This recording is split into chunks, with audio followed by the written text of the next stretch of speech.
the clown fiesta of the Warwick. He's in trouble. Where's going? Jankos is so fast! Oh no, Foxy, that's the double kill. That's the Warwick. He's having fun.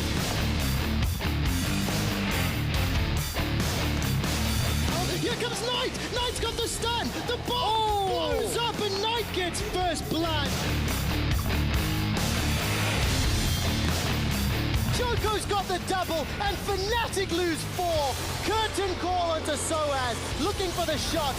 2 go wide, the third and the fourth is not needed. Vitality ace Fnatic.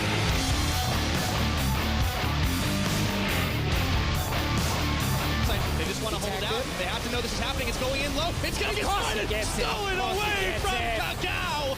And he gives his life, but Misfits are oh so happy they're going to clean up on this one.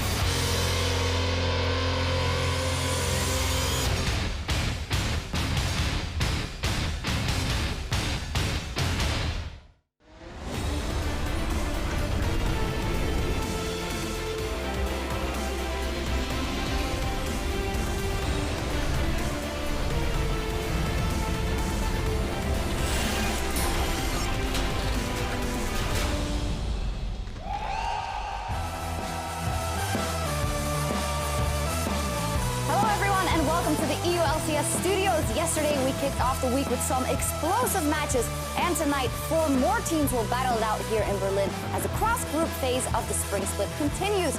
Just moments ago we saw Misfits and Vitality getting ready and getting in the zone for their clash in just a few minutes. Taking to the stage there, Power of Evil, as well as Nuke Duck getting ready. Hello, good evening, I'm EpicSkillshot supporter, and joining me here is Andrew VODS Day, because we're gonna break down this matchup. Yes, we are very excited because we have some fun matchups coming up for you guys today. Definitely, and as we approach the halfway point of week 5 of the spring split, here is where the teams currently stand. Yesterday we had that big battle between G2 Esports and the Unicorns of Love, and Splyce managed to pick up some points over Fnatic. I think what we see here is a clear divide between the top 6 teams and the bottom 4. Something that was discussed on PGL yesterday was how right now we're already looking at potential playoff teams. Definitely, and looking at the competition so far on patch 7.3, what did we see? Was there a trend emerging here or there? Well, what we did see was a couple of melee supports yesterday. We did get a Tahm Kench versus a Braum going up against one another yesterday, which is always nice to see a bit of it back, but we also saw the release of Zyra and Malzahar from the ban phase. Given their recent nerfs, it does seem that teams are a little bit more willing to let them out. Definitely interesting. We saw LeBlanc absolutely popping off as well from Sencook's. Very interesting stuff.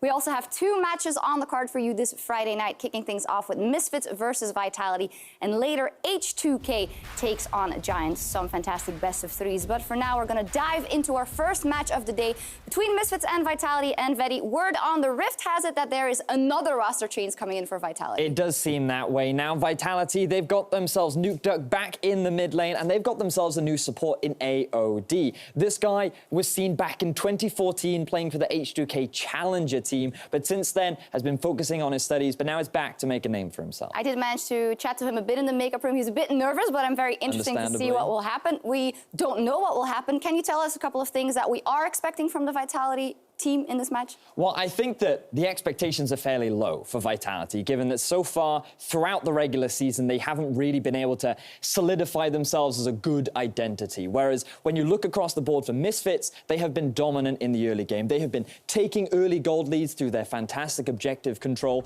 They've had a really solid bottom lane. They've had good control over the mid, and they have a big carry in the top. And Vitality, where is the hyper carry for them? Where is the standout performer?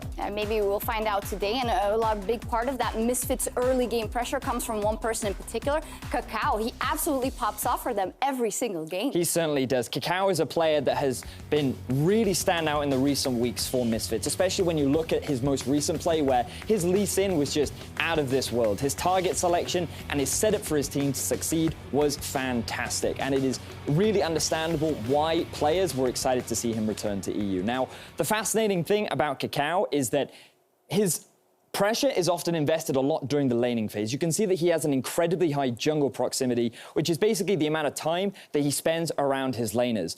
The fascinating thing is he forces his opponent laners to match the same sort of playstyle. His opponents are often always spending their time around the lanes too, simply because Kakao is doing the same thing. And it's fascinating to see this trend occur. Yeah, and it begs the question rather, what will Joko do? And does he have what it takes to put up a stand and take a stand here versus Kakao? Well, when you look at the two junglers, it's actually very interesting how both of them are involved a lot in the kill participation during the first 15 minutes of the game. They really do get involved with the early game success for both teams. The big difference is the consistency. When you go back and watch the games between these two junglers, Kakao just seems to be on another level in terms of his pressure in the early game, what he's doing, and how much more of an impact he has on the map, whereas Joko, he's a little bit more inconsistent. He has good games, he has bad games, he brings out innovative picks that often don't work, and I think that when you just compare the two, Kakao is just the more reliable jungler that you can often count on. Well, Joko, of course, had to roll with the punches a bit, and his laners were changing up the whole time, so where does he go? We'll see what he can do here. It's also quite interesting to see as a team. Now we talked about the individual performances, Joko there, Kakao there, the individual laners for Misfits, but on a macro level, what are the win conditions for Vitality and Misfits? Well, I think that given all of the changes that they've had recently, what Vitality need to focus on is keeping things short, sweet, and simple. Just draft yourself a composition that's easy to play, something that's easy to execute, doesn't require much communication. Maokai. And champions like Maokai are prime examples of that. Meanwhile, if you're Misfits, all you need to do is stick to the playbook that you've been so consistent with the last few weeks. I would like to see them add a few more things to that playbook, given that they're a little bit slow to close out games. When they have a lead, they don't fully know how to push those advantages. But I think against Vitality, it is a great opportunity for them to really demonstrate that they can be a top-tier team. As I'm listening to you explain these two teams, it sounds like you have a lot of faith in Misfits for bringing this one home. I do feel that Misfits are going to take a clean 2-0 against Vitality. I'm just very interested to see how they do it. All right, well, I am as well. Let's see and check in with our casters as we are about to jump into picks and bans for this one.